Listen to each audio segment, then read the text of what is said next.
So first principle is continuity of development. Development is continuous, एक gradual process है, ये life time चलता रहता है.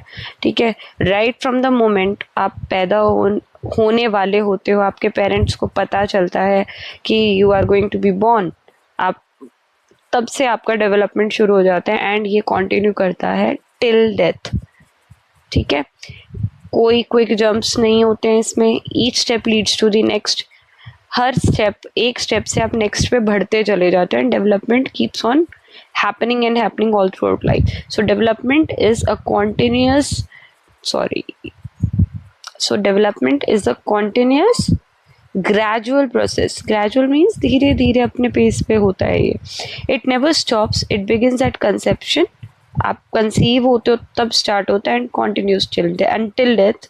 There are no sudden jumps, each step leads to next. Okay, ऐसा नहीं होता है कि कोई बच्चा, you are a child right now and आप बूढ़े हो गए हो. नहीं, आप पहले एक बेबी हो, infant, then you get into your childhood, then you get into adolescence, and then you reach old age. Okay, language does not appear suddenly.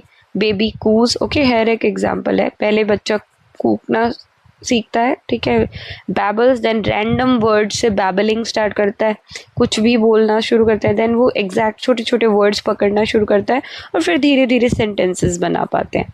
उसी तरीके से एक 70-year-old बूढ़ा इंसान भी वो ग्रो नहीं कर सकता है.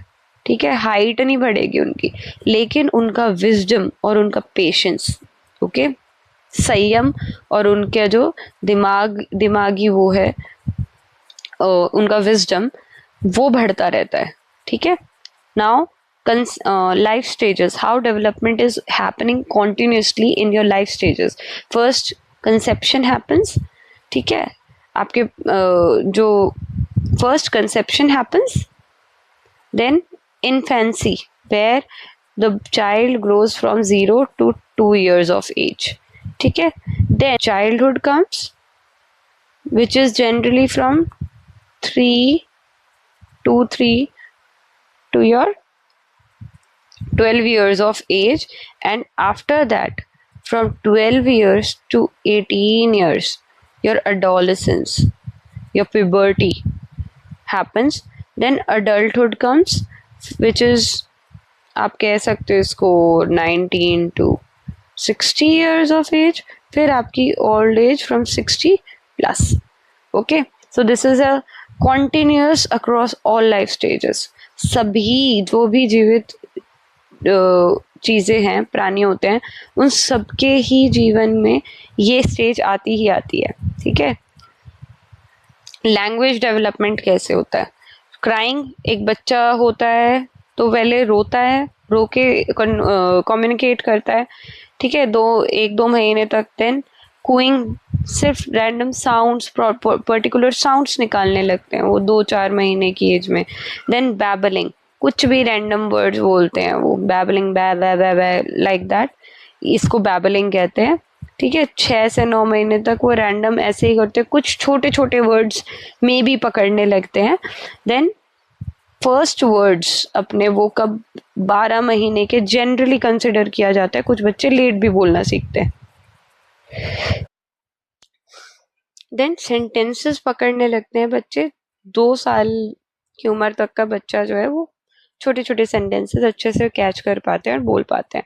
जस्ट इन केस ये चीज़ नहीं होती है, क्या कोई बच्चे में डिले हो रही होती है, देरी से बोल रहे हैं, तो उसके लिए उनको हेल्प करने के लिए आजकल बहुत सारे ऑप्शंस अवेलेबल हैं. लेकिन उसके लिए आपके टीचर का, आपके पेरेंट का बहुत अवेयर होना ज़रूरी है. Right, important is here is an important point. Development may be faster at some stages. ठीक है, स्पर्ट्स डेवलपमेंट बहुत क्विक दिखती है, लेकिन कहीं कहीं पे बहुत स्लो हो जाती है. लेकिन ये कभी रिवर्स नहीं होती है. डेवलपमेंट रिवर्स नहीं होगी कि आप पहले वर्ड्स बोलना सीख गए थे और फिर आप बाद में कू करने लग गए हो. ठीक है, बोलना ही बंद कर दिया, सिर्फ साउंड्स निकाल रहे हो. ऐसा नहीं होता है. Example is given here from Jean Piaget. A child cannot skip the concrete operational stage and go straight to formal operational stage. ठीक है, कोई भी बच्चा सीधा फॉर्मल ऑपरेशनल स्टेज पे नहीं जाएगा before skipping the concrete operational. Okay, concrete operational stage क्या थी? कॉन्क्रीट ऑपरेशनल स्टेज थी जब वो अपने एडोलेसेंस को क्रॉस कर देता है।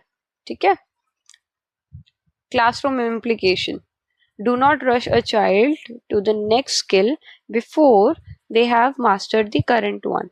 Teaching must follow the natural developmental sequence. आप किसी भी बच्चे को पहले किसी स्किल को सिखाए बिना पूरी अच्छी तरीके से उसको नेक्स्ट स्किल पे नहीं लेके जा सकते हो।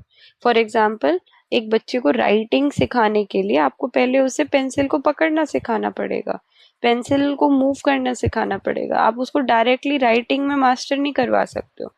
ठीक है, just when they have mastered the holding of pencil and working with the pencil, then you can tell them कि आप सिंपल वर्ड्स से कर्सिव राइटिंग पे आ जाओ।